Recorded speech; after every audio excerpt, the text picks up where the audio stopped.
pretty eventful weekend, first of all, in the Scottish Premiership. What did you make of it as a whole? Well, very surprising. Obviously, the form that Rangers were in going into the game against Motherwell. Very unexpected result, but sometimes it happens. And then, obviously, disappointing result yesterday for Celtic. So it's as you were, really.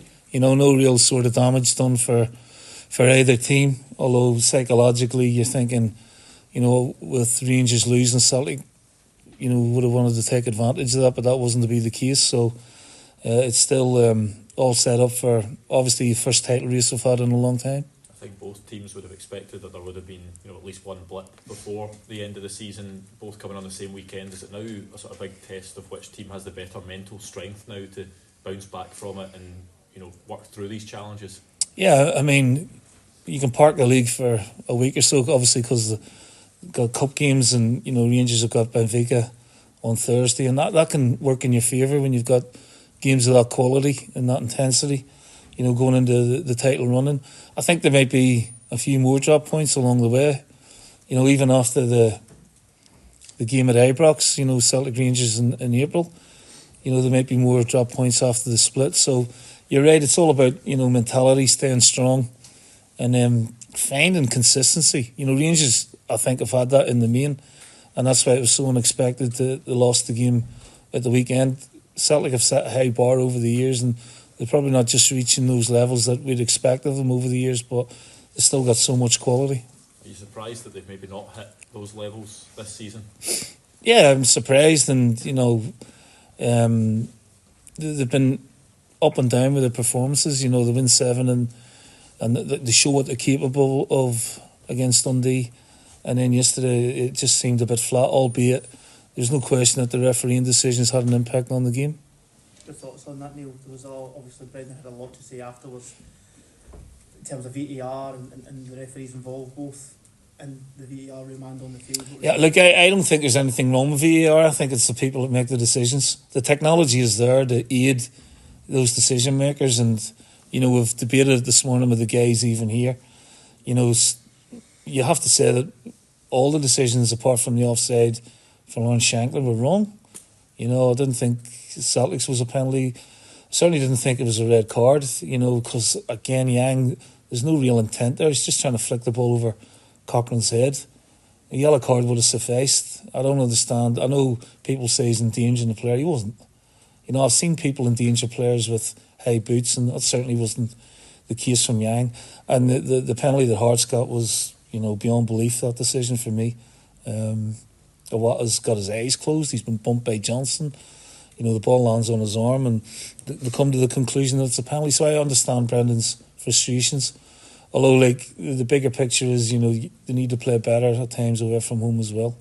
How much of a concern is it that VAR may decide where this title goes rather than the ability on the pitch? Well, you're hoping that's not going to be the case, so what the players have to do is, double down and take VAR to the equation and just try and put the games beyond the opposition from here on in.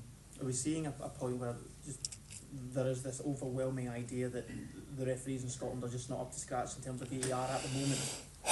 I mean, that's not for me to answer really as a sort of outsider looking in really. I just, take the game yesterday in isolation, and I just think that, all the decisions, well, the majority of the decisions were wrong, and they're impactful on the game in terms of a spectacle as well. So I'm sure there will be a review into that performance yesterday. It's not the technology. The technology's fine. We all see the technology.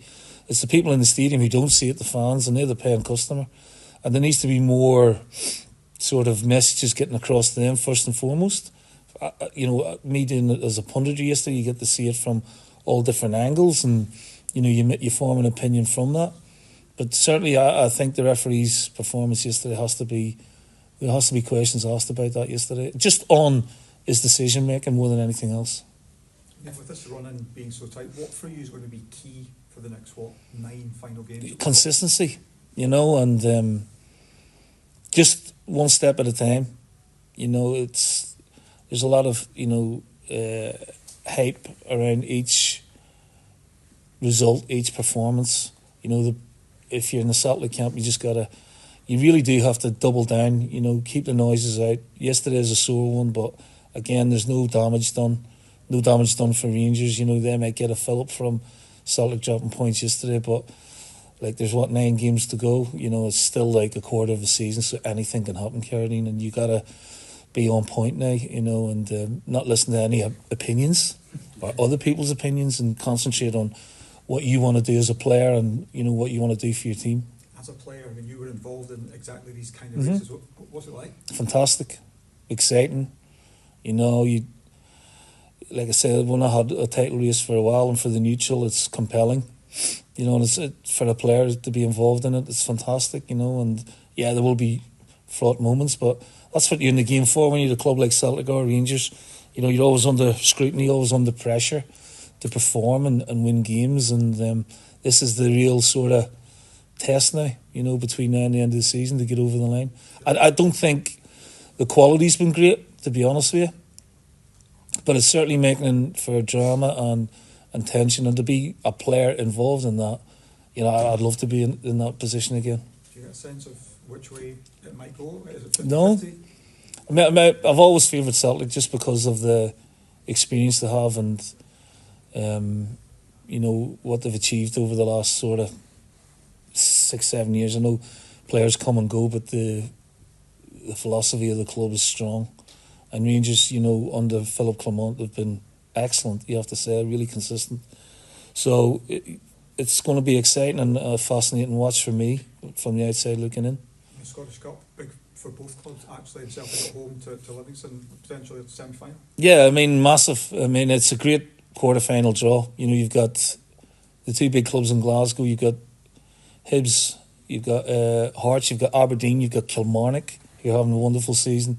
You've got Livy, who can cause teams problems, and you know, Morton under Doogie have been so impressive over the last couple of months, and you know, they will want to cause another upset. You know, they beat Motherwell in the last round, deserved to, and they will be, you know, feeling no pressure going into that one. But I think it's a fascinating quarter-final draw. I think last week as well, you know, Mark Lawwell left his position at Celtic. It's been an area of the club that's been criticised this season for the person who comes in to deal with that side of the club. What do you think they need to do to alleviate those criticisms? Just try and get you know, a better quality of player if that's what the fans demand, or if that's what the manager demands, and you know, align it with Brendan's way of thinking and way of playing. Is the fire alarm going off? Yeah. Is that what it was? Was that my time up? Neil, of course, Hibs Rangers this weekend. Perhaps a good time for Hibs to play Rangers off the back of a defeat and in between 2 matches against Benfica. Yeah, well, I mean,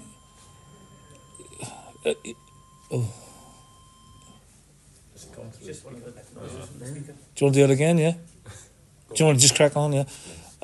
I would much rather be in the Rangers camp, to be honest with you. You know, playing the games and playing against a quality side. It can only help you, regardless of the result. Hibs have had a great week. You know, 7 points out of 9, and you know, Nick has tweaked the formation of the team, and it seems to be suiting the personnel better. I think it's a cracking draw, you know. Rangers played very well at Easter Road the last time they were up there, but you know, it's probably a different Hibs team that they're going to face. So again, it's a cracking tie to look forward to. And, you know, regardless of the result on Thursday, you know, Rangers are in Europe, and you know, it's a great place to be at this stage of the season. Regardless of the amount of games you play, you wanna be in the competition. So, you know, they'll cross that bridge when they come to it. It'll be a really difficult tie. You know, Hibs have sort of found Marcondes has made a big difference to them. Mariota has come in and done very well, and they've got Boyle, they've got Ewan, they've got good pace, so they'll cause Rangers problems. Just take it back a week with Hibs, of course, the Edinburgh Derby. There was quite a lot of noise made about the fan behaviour in that game in the Edinburgh Derby after Lauren Shankland's penalty. Just want your thoughts on that and what it would mean if at some point the Edinburgh Derby were to have a reduced away fan allocation like we see in the Rangers Celtic game. Yeah, well, it would be very disappointing, and I know a lot of Hibs fans were embarrassed by the behaviour of some of their own fans. You can't be throwing objects on the pitch, you can't be entering the pitch. You know, it doesn't do anybody any good, and it doesn't do the reputation of the majority of fans any good. And if it means that the allocation is cut, then, you know, that's a damning indictment on them and on the game, you know, because it's one of the great derbies in Scottish football. Just on Brendan Rodgers, it's maybe not gone the way he would have wanted to so far this season, although Celtic obviously still very much in it for the title race. Do you have a lot of confidence that he'll be able to sort of get all the pieces fitting together and get the Celtic team looking how they maybe were in his first spell? I think that takes time, you know what I mean? He's a quality manager and he's proved that over his career. I do believe he will get it right. He's an elite manager. Maybe the team aren't as playing as well as he would like, but you will go through, you know, periods like that in our managerial career. I think having Callum McGregor back, you know, as soon as possible will be really important because he was sorely missed yesterday, and you can see the influence that he brings to the team. But yeah, I mean, Brendan will get it right. I've no question about that. See, when you're in a title race, Neil, as a manager at Celtic, you were mentioning about blocking out the noise and stuff when you're in this race. How easy is that to do, to get a hold of your players, to listen, don't look at the league title, don't look at where Rangers are playing this week or whatnot? Is that a difficult thing to do? It probably is because it's majority of them in it for the first time, you know. But you know, a lot of players in there have won the titles before, so they know what's required. But this is different because there's a race on, whereas before they've sort of countered to the title.